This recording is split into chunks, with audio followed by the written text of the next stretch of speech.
The attitude of people nowadays has gone so bad, so wrong. In so many ways. It just makes you wonder what's happened. Why is everything declined, fallen, sunk so fast? Why? It's confrontational, it's aggressive. Even when you go out shopping, even in customer services, when you're waiting to be served, if you ask a question to the person behind the counter, sometimes you can see the attitude in people. Like deliberately, they will go slow, they'll slow down, they'll ignore you for so long. Or they're giving you a negative vibe, you can feel it. You're not stupid, you can feel it. Something's wrong with them. They've got a problem. Not all, but some. It's like the other day when I was in the store and I asked a question. I was in the queue, I was in the line. The lady behind the counter, I asked her the question and she said, "Can't you see I'm waiting to serve somebody? I'm trying to serve somebody," in that tone of voice. And I was shocked by the rudeness. Where did that come from? Where was that warranted from? The response. It's like she was doing me a favor by serving me. But I was the one spending the money. It's just so off, so shocking, so out of hand. It's just the attitude of people. It's unbelievable. "I'm serving somebody, can't you wait?" That's what she said. Just unbelievable, humiliating. Is this what we've come to? Where did they get their training from? Or did they get any at all? It doesn't come down to training. It comes down to the way that you've been brought up, your manners, that you've been raised with. They're waiting for a reaction from you to see if they've pressed the right button, to see if you're gonna boil over, retaliate, if you're gonna lose your cool. We know that these are the schemes of the enemy, the personalities and the schemes of evil people to provoke us, to try to wind us up. It's not going to work. It's not going to work today. It's not going to work tomorrow. It's not going to work next week. It's not going to work anytime. Because we're going to stay calm. I've spoken about this before. Customer service people, flight attendants, people in the front line, people on the front counter, people who represent a company. They're rolling their eyes at you. They're throwing the food down in front of you in a sort of tantrum. That's what she did the other day. She threw the food down. And it's some kind of a punishment to me. They shouldn't even be in those jobs. They shouldn't be in those positions. They haven't got what it takes. Years ago, they got shown the door. It just seems like everybody's agitated. Everyone's in a hurry. People haven't got any time anymore for anybody else. Everyone seems to be in a bit of a panic. Everybody's flustered. There's no common decency anymore. Common decency. Everybody's frantic, everybody's rude. Everybody's semi-aggressive. They forget where they are. They forget where they are. They forget that they're in public service jobs. They are lowering the tone of society. They're making it acceptable to be rude. They're making it normal. Is this what we've got to expect in the last days? It's so shocking, it's so bad. The way people are now. The ship is sinking fast. I'm telling you. It's all about them. It's all about them. They're having a full-scale conversation with their work colleagues and you're waiting to be served.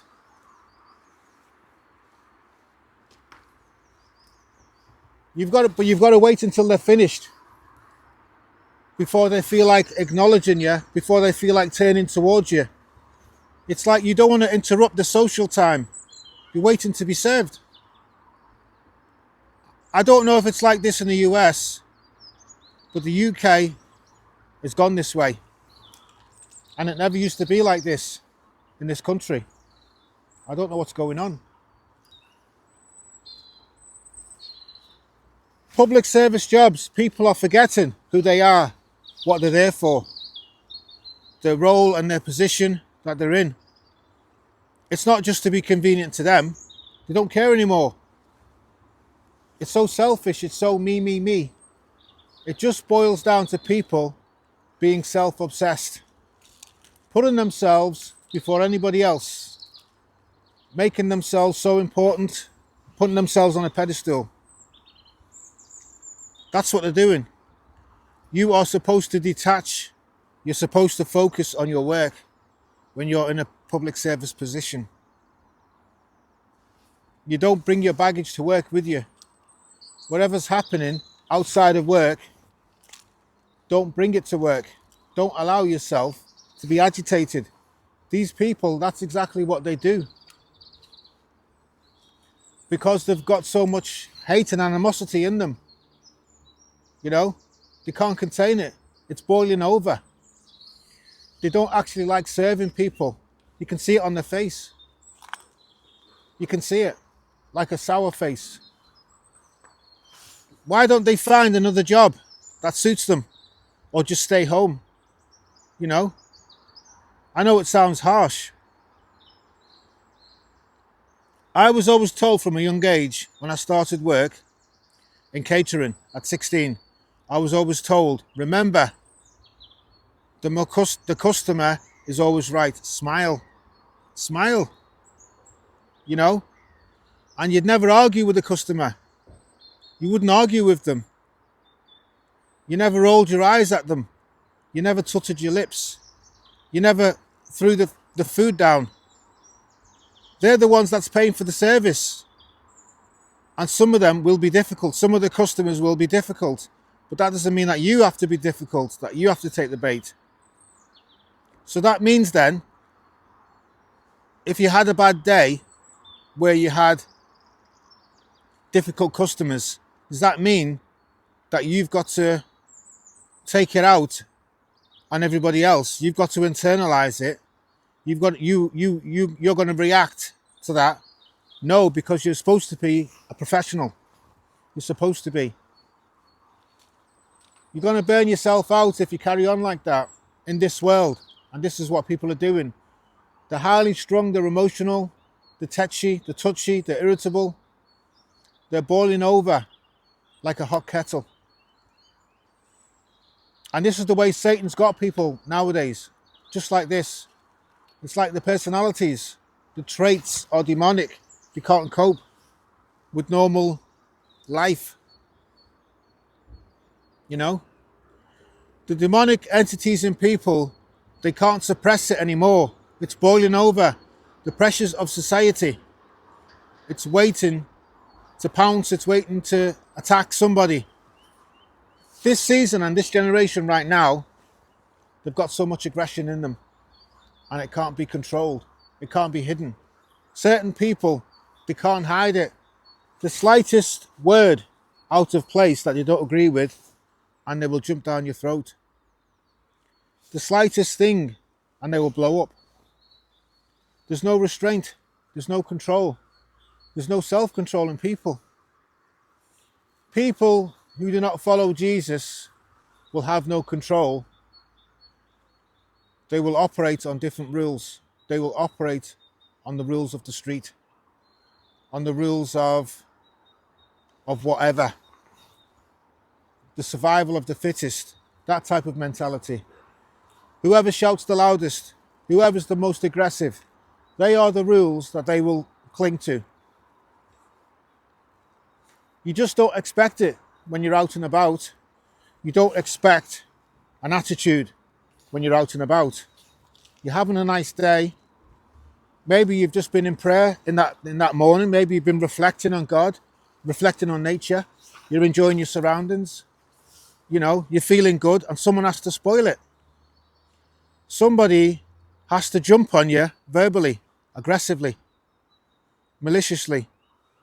Somebody wants to put a stop to your good mood. Maybe they've seen you smiling, maybe they've seen you happy in the line, and they don't like it. They don't even have a greeting for you. That's the problem with people nowadays. Nobody greets anybody. Nobody's got a nice disposition anymore. I know we can't always be happy, but it's no need for what we've got right now, you know? This is the complete negative end of the spectrum. This is the unnecessary consequence of people right now. They're so miserable.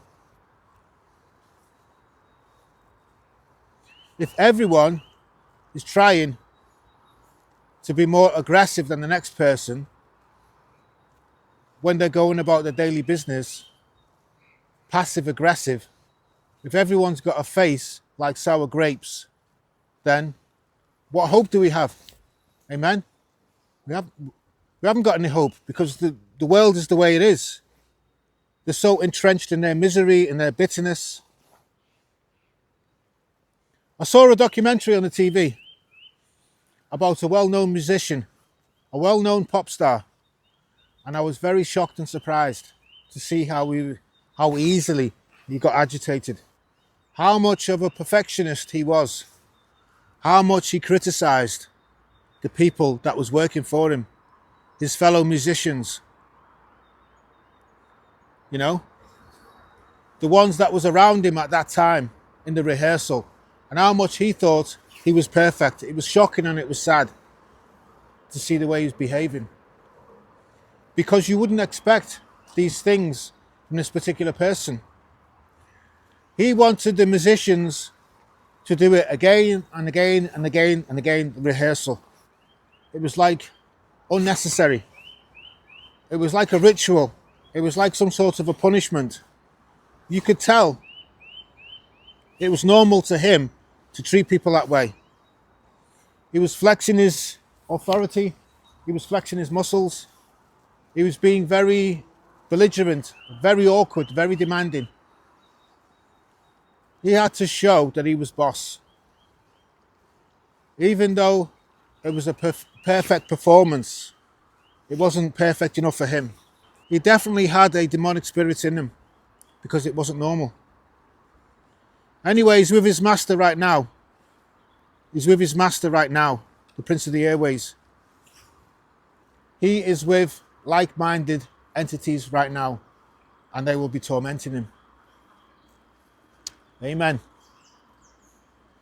I'm sure there's a demonic spirit of agitation right now in this season in people. It's like a dog that's got fleas. It's itching and scratching them fleas, and he can't get rid of them. You know, that's what it reminds me of. Someone that's agitated all the time. They're itching and they're scratching, picking and poking. They can't get rid of that spirit of agitation.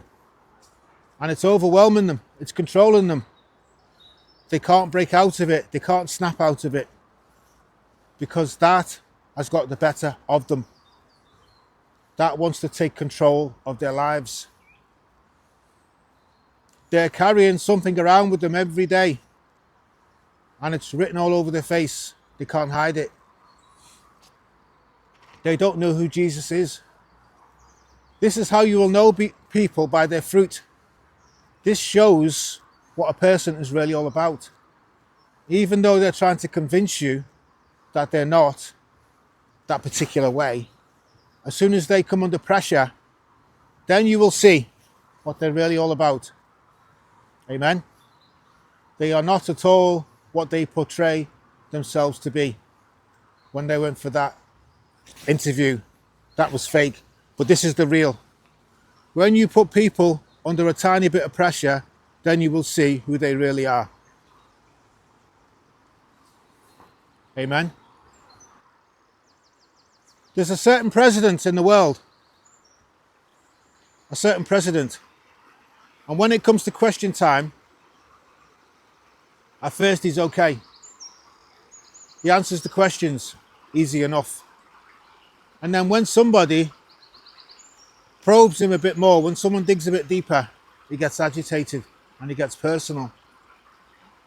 And then he launches into a personal attack.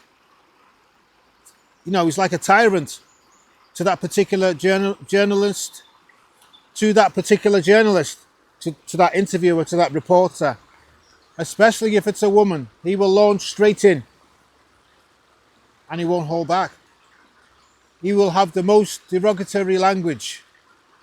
He will deflect it away from himself, and he's got the spirit of agitation in him. This is how you will know when someone's demonic, because they will have a spirit of agitation in them. When people will sink down to the lowest levels of verbal abuse because they're agitated, then you will know that they've got demons in them. It's a clear sign. Even in a relationship, family, workplace, wherever, marriage, whatever, friends, so-called friends, even in the church, if they sink down to the lowest levels with their mouths, if they are very quick to lose their temper, they're abusing you with their language, if they're always interrupting you and trying to talk over you, then you will know where they're coming from. Jesus talks about it in Matthew chapter 12 when he says, "For out of the abundance of the heart speaks the mouth." In other words, what your heart is full of, your mouth will convey. It will be manifested, because you can't help yourself. You can only hide it for so long. This is what you're all about. Some people. This is what's really inside of certain people. The agitated spirit is the aggressive spirit. It's all the same. We are more Christ-like. We're not more demonic-like. So we still have to remember that we've got to forgive these people. We've got to hope that they will turn away from their aggressive nature, their violent nature. Because in the long run, it will destroy them. Thank you so much for listening, my friends. God bless you. Shalom.